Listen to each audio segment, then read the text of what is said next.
बिहार विमर्शा पंचम अटल मिथिला सम्मान समारोह एही कार्यक्रम में हमरा उपस्थित होयबाक मौका भेटल।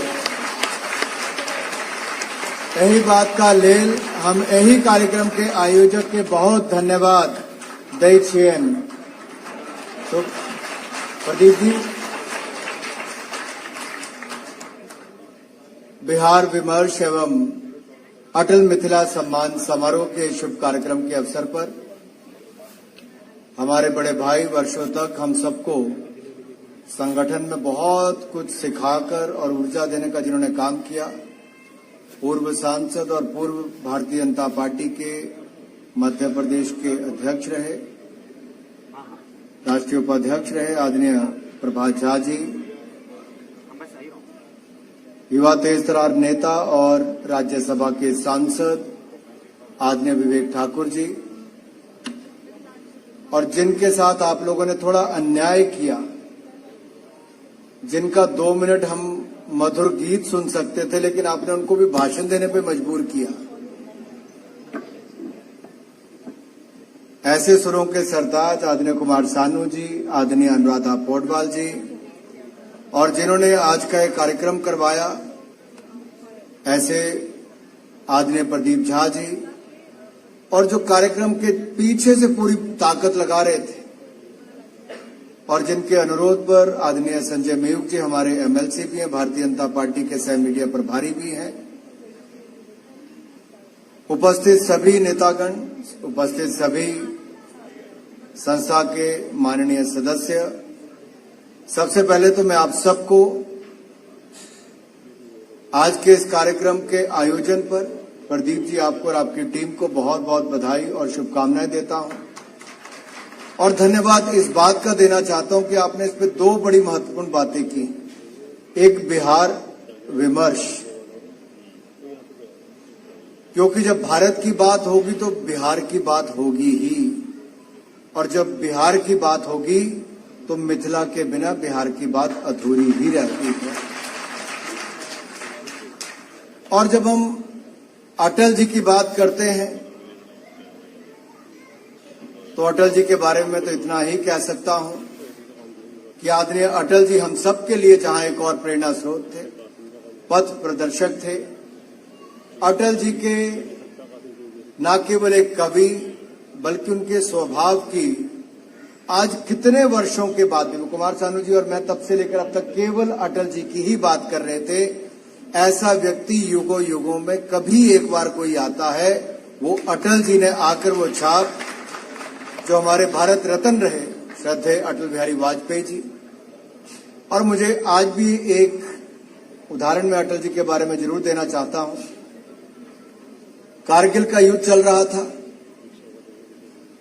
नरेंद्र मोदी जी उस समय हिमाचल प्रदेश के प्रभारी थे, प्रेम कुमार धूमल जी वहां के मुख्यमंत्री थे, और उस युद्ध के समय अगर देश में से कोई एक राजनीतिक दल के मुख्यमंत्री भी और प्रभारी भी वहां पर गए तो वो दोनों वहां पर कारगिल के युद्ध में गए,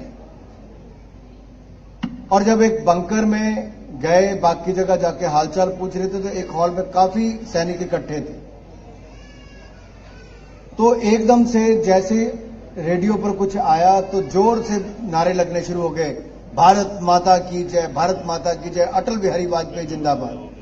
तो इन दोनों को लगा कि अटल बिहारी वाजपेयी जिंदाबाद कोई सैनिक कैसे बोलते भारत माता की जय, तो चल सकता है। और वो घोषणा ये हुई थी कि अटल जी ने, अमेरिका का एक न्योता था, कि आओ यहां आकर आपकी बात को सुलझा देते हैं, जो एक दूसरे के बीच में मनमुटाव है, जो अतिक्रमण हुआ है उसको लेकर युद्ध विराम हो जाए। अटल जी ने कहा कि जब तक मैं एक एक घुसपैठियों को अपनी सीमा से बाहर नहीं करवा देता तब तक मैं भारत छोड़कर नहीं जाऊंगा। ये अटल जी ने कहा ही नहीं, करके दिखाया। दूसरा उदाहरण 1997 में जब पहली बार अमेरिका गया तो 15 अगस्त के आसपास वहां पर शिकागो में एक ट्रेड फेयर लगता था, और उस ट्रेड फेयर में मैकॉमिक प्लेस है शिकागो में, वहां पर अखबारें पढ़ी होती तो लंच के टाइम पे हमने अखबार उठाई तो देखा उस पर लिखा था India celebrates the 50th year of independence, a country of snake charmers and beggars. यानी कि एक सपेरों और भिखारियों के देश के रूप में हमारे देश को दिखाया गया और एक तरह से मजाक उड़ाने का प्रयास किया गया।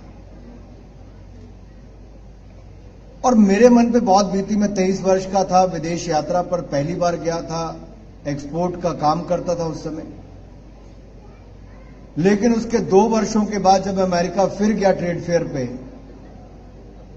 तो दुनिया भर के देशों ने क्या लिखना शुरू कर दिया सन 2000 तक, India is the emerging world power. और वो कैसे हुआ वो मुझे बताने की जरूरत नहीं। पोखरण बम धमाके ने दुनिया को हिलाकर रख दिया और ये बता दिया कि भारत की ताकत क्या है। और अटल जी झुके नहीं। दुनिया भर के लोगों ने सैंक्शंस लगाने का प्रयास किया लेकिन अटल जी झुके नहीं थे। दूसरी बात, जहां हम बिहार की कर रहे हैं तो बिहार का इतिहास गौरवमयी रहा है और एक वक्त था जब बिहार की संस्कृति ने पूरी दुनिया को रास्ता दिखाया था। एक वक्त ऐसा भी था जब बिहार संस्कृति धरोहर का केंद्र था। एक वक्त ऐसा भी था जब बिहार ही संपूर्ण धरा को दिव्य ज्ञान देने वाला केंद्र था। फिर चाहे वो बात नालंदा की हम करें कि उसके अकूत ज्ञान के भंडार की हो या फिर भगवान बुद्ध के जीवन मात्र को दिए सभी संदेशों की बात हो। इस तमाम विषयों में बिहार का कोई सानी नहीं था और ना ही होगा। यहां तक कि भगवान महावीर ने भी अपनी तपोभूमि के लिए बिहार की धरा को ही चयन किया था। इसी के साथ साथ माता जानकी का अवतरण भी बिहार की भूमि पर ही हुआ। सिख पंथ के धर्मगुरुओं ने एक नहीं अनेकों ने बिहार की भूमि को ही अपने ज्ञान के लिए और साधना के लिए उसको ही चुना था। महात्मा गांधी हो या हमारे किसान आंदोलन के प्रणेता सहजानंद सरस्वती जी हो, इन्होंने भी बिहार के लोगों में विशेष ऊर्जा को देखकर उसे ही अपना कार्य क्षेत्र चुना था।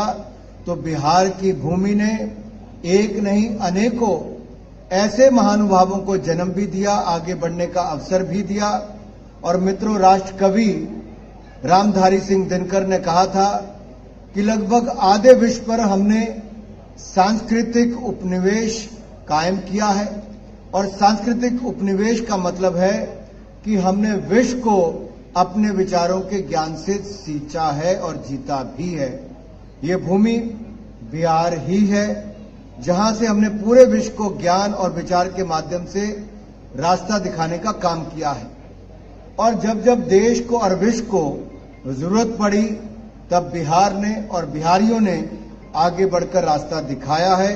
और मुझे पूर्ण विश्वास है आज मोदी जी के नेतृत्व में जब देश आगे बढ़ रहा है तो बिहार की एक बहुत बड़ी भूमिका भारत को आगे ले जाने में होगी। और अमृत काल से स्वर्णिम काल की ये यात्रा जो हमारे 25 वर्षों में है उसमें बिहार की और हमारी मिथिला की बहुत बड़ी भूमिका होने वाली है। मित्रों, मैं यही कहूंगा, जब सैकड़ों वर्ष पहले विश्व अंधकार में चल रहा था तो तब भी बिहार से ही एक नहीं ऐसे अनेकों उदाहरण आपको देखने को मिलेंगे जब लोकतंत्र पल्वित और पुष्पित हो रहा था। यहां सभा और समिति के माध्यम से आधुनिक लोकतंत्र के विकास पर विमर्श हो रहा था। जब कौटिल्य को, चाणक्य को देश को दिशा दिखाने की जरूरत पड़ी तो उन्होंने इसके लिए बिहार के ही युवा चंद्रगुप्त को चुना था। और महान चंद्रगुप्त ने अपनी प्रतिभा, लगन और अपनी क्षमता के आधार पर और अब इसका परिचय देते हुए ऐसे महान साम्राज्य की स्थापना की जिसने पूरे विश्व में प्रसिद्धि पाई। मित्रों, बिहार बुद्ध की भूमि है और बुद्धिमानों की भूमि भी है। और बुद्ध की भूमि से हम यही कह सकते हैं कि भारत ने बुद्ध दिया, युद्ध नहीं दिया। और आज ये भी कह सकते हैं कि भगवान बुद्ध के विचारों को दुनिया भर में पहुंचाने के लिए, प्रसारित करने के लिए महान सम्राट अशोक ने अपने पुत्र और पुत्री को दुनिया के कोने कोने में भेजा। तो मौर्य वंश के महान राजा जिसने अखंड भारत पर जन कल्याण की भावना के साथ शासन किया, भारत के मौर्य वंश की नींव रखने वाले इस राजा ने भारत के उत्तर में हिंद कुश से लेकर गोदावरी नदी तक राज्य का विस्तार किया था और इसके साथ साथ बांग्लादेश से लेकर पश्चिम में अफगानिस्तान तक और ईरान तक अपने राज्य का विस्तार किया था। तो ऐसी अनेक बातें जो हमारे इतिहास से निकलकर आती हैं वो आप सबको पता भी है। मैं लंबी लिस्ट आपको पढ़ के बता भी सकता हूं, लेकिन इतना जरूर कहूंगा मित्रों, जहां अटल बिहारी वाजपेयी जी ने हमारे बिहार को कोसी महासेतु दिया, तो वहीं मोदी जी ने कोसी रेल महासेतु देने का काम भी हमारे बिहार को किया है। और ऐसी अनेकों घोषणाएं जो नरेंद्र मोदी जी ने की, वो उनको पूरा करने का कार्य भी किया। इनमें से कुछ मैं अवश्य आपके सामने रखना चाहता हूं, क्योंकि डिजिटल क्रांति की हम बात करें तो बिहार में जब मैं तो मुंबई की जिस नगरी से कुमार शानू जी और अनुराधा जी आई हैं, वहां पर आजकल animation, visual effects, gaming, comic, AVG sector की बहुत बात होती है। अब लगता है टेक्नोलॉजी का जमाना है तो केवल मुंबई में ही होगा, ऐसा नहीं है। आज बड़ी बड़ी फिल्मों की भी बात करें, अगर उसके लिए एनिमेशन और विजुअल इफेक्ट्स और यहां तक कि स्पेशल इफेक्ट्स देने का काम कहीं पर होता है, तो हमारे बिहार के युवा बिहार में बैठकर वहां से भी भारत की फिल्म इंडस्ट्री को अपना काम करके दे रहे हैं और दुनिया की फिल्मों में काम की पहचान बना रहे हैं। ये बिहार के युवाओं की ताकत है और ये डिजिटल क्रांति है। जो मोदी जी डिजिटल इंडिया की बात करते थे वो यही है। बिहार के चुनाव में जब पिछली बार गया तो बड़ी बड़ी अखबारों से ज्यादा ताकत वहां के यूट्यूबर्स की थी या अपने फेसबुक चैनल चलाने वालों की थी। और मैंने संजय भाई से उस समय पूछा, मैंने कहा संजय जी हम कितनी अखबारों को देखेंगे और कितने यूट्यूबर्स को देखेंगे। और विवेक जी आपको याद होगा जब एक रोड शो हम लोग कर रहे थे, तब उसके बाद एक छोटी बैठक में जब हम लोग गए, क्योंकि प्रभात जी का बहुत लंबा अपना अनुभव मीडिया के क्षेत्र में भी रहा। प्रभात जी आपके सामने कितनी तेजी से समय बदला है डिजिटल इंडिया के माध्यम से। तो आज बिहार के युवाओं ने अपनी ताकत उस क्षेत्र में भी दिखाई है। मैं दोनों यहां पर जो इतने बड़े संगीतकार हमारे बैठे हैं, जिन्होंने अपनी आवाज के माध्यम से देश और दुनिया में करोड़ों लोगों का दिल जीता है, मेरा अनुरोध आपसे रहेगा, मेरे मिथिला के रहने वाले ऐसे जो हुनर वाले हैं, जो अपने छोटे छोटे वीडियो डालकर भी जिनके लाखों फॉलोअर्स बन जाते हैं, आप उनको भी मुंबई की नगरी तक ले जाने का और फिल्मों तक पहुंचाने का और उनके गाने की आवाज को वहां तक पहुंचाने का काम अवश्य करें। जहां तक सड़कें बनाने की काम है, पुल बनाने का काम है, अब मैं उस पुल की बात नहीं करूंगा जो 2 बार ढह गया है। वो 1750 करोड़ रुपए उस पर खर्च हुए, पता नहीं खर्च हुए कहां पे, मैं उसकी बात नहीं करूंगा क्योंकि राजनीतिक मंच नहीं है। मैं ये भी नहीं कहूंगा कि जॉब के बदले जमीन कौन मांगता है, उसके लिए हमारे पास बहुत सारे मंच हैं राजनीति करने के लिए। मैं ये कह रहा हूं कि हमने केंद्र से क्या क्या दिया है मोदी सरकार से, तो मुंगेर से बेगूसराय तक रेल सड़क को डबल और पुल के निर्माण का काम हुआ। मुंगेर से इंजीनियरिंग कॉलेज की स्थापना हुई, मुंगेर में मेडिकल कॉलेज बनाया गया। रोडवेज के लिए जो सड़कों के निर्माण के लिए लगभग 3 लाख करोड़ रुपए से ज्यादा मोदी सरकार ने दिए और 13 ग्रीनफील्ड एक्सप्रेसवे दिए। भारतमाला के जो हमारे प्रोजेक्ट हैं उसमें लगभग 45,000 करोड़ रुपए दिए गए। बिहार झारखंड, क्योंकि कुछ लोगों ने यहां पर कहा मैं तो पहले बिहार का हिस्सा था तो झारखंड में चला गया, मैं इतने कहूंगा बिहार झारखंड एक्सप्रेसवे के लिए भी 28,500 करोड़ रुपए दिए गए और 6800 करोड़ रुपए की लागत से गंगा जी पर पुल और सड़क का उन्नयन को मंजूरी भी दी गई है। लगभग 3400 करोड़ रुपए की लागत से राष्ट्रीय राजमार्ग की गई है। लगभग 230 किलोमीटर लंबा असम दरभंगा हाईवे का काम चल रहा है। 175 करोड़ रुपए की लागत से मधुबनी में पीएम सड़क योजना का काम चल रहा है। लगभग 13,400 करोड़ और यही नहीं, सुपौल अररिया रेल मार्ग पर काम शुरू हो गया सैकड़ों करोड़ रुपए की लागत से। रेलवे ट्रैक पर ऐसे अनेकों काम केंद्रीय विश्वविद्यालय से लेकर केंद्रीय विश्वविद्यालय, एम्स से लेकर अन्य ऐसी परियोजनाएं जो कभी सोचा न था, वो भी मोदी सरकार ने पूरा किया। और बक्सर में उस महान वीर कुंवर सिंह महाविद्यालय इंजीनियरिंग कॉलेज का काम भी हुआ। कोसी नदी पर 130 मेगावाट की जल विद्युत परियोजना का काम चल रहा है।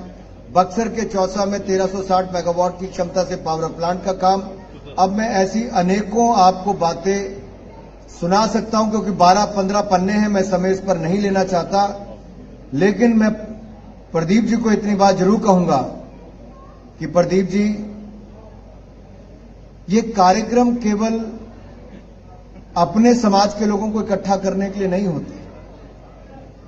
ये कार्यक्रम उन लोगों के लिए जो बहुत ग्रामीण अंचल से निकलकर आज दुनिया में बहुत बड़ा नाम बन गए। आज हमारे बीच में कुछ बड़े पत्रकार भी थे, सुप्रियो जी भी थे, और सुप्रियो जी ने ठीक कहा कि उन्होंने शायद 25-28 साल काम किया, लेकिन टीवी चैनल को खड़ा करने के लिए किया, कभी मंच पर नहीं आए, लेकिन उनको भी मंच देने का आपने काम किया। कुमार शानू जी ने करोड़ों लोगों तक अपने संगीत के माध्यम से उनके दिल जीतने का काम किया है। अनुराधा जी ने भजनों से लेकर फिल्मों से लेकर अन्य तरह के गाने गाकर करोड़ों लोगों तक अपनी मधुर आवाज को पहुंचाने का काम किया है।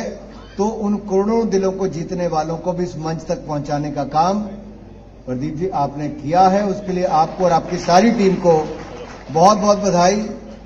वैसे तो शनिवार और रविवार जो अपनी भाषा में कह रही थी, कौन कह रही थी? अंजना जी, कि शनिवार रविवार और लिट्टी चोखा की बात करके गई।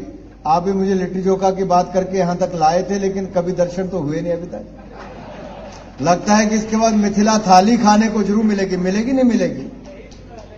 कहा यही किया था, मैंने कहा 5 स्टार होटल में करने वाले, पता नहीं मिलेगा नहीं मिलेगा, लेकिन मिलने वाला है, मुझे पूर्ण विश्वास है।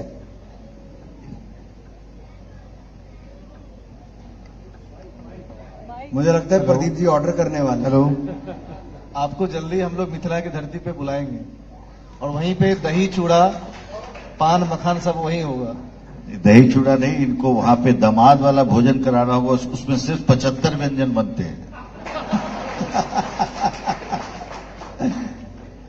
तो एक बार फिर आपका ज्यादा समय न लेता हुआ मित्रों, बिहार विमर्श की बात में मैं इतना ही कहूंगा। भारत अगर लड़खड़ाती चरमराती अर्थव्यवस्था 2014 में थी, तो 9 सालों में दुनिया की 5वीं सबसे बड़ी अर्थव्यवस्था बन गया है। लेकिन अगर 5वें से दुनिया की सबसे बड़ी 3 अर्थव्यवस्थाओं में जाना है, तो हमारे बिहार को और तेजी के साथ अपनी भूमिका निभाना है। और मैं देखता हूं, जब मैं मिथिला के अपने मित्रों के बीच में बैठता हूं, इतनी मीठी बोली है आपकी। मुझे तो लगता था मेरी पहाड़ी बोली हिमाचल की बहुत मीठी है, लेकिन मिथिला की बोली इतनी मीठी है कि वो आपस में लड़ते हैं तब भी पता नहीं चलता लड़ रहे हैं कि बातचीत ही कर रहे हैं। ये खासियत है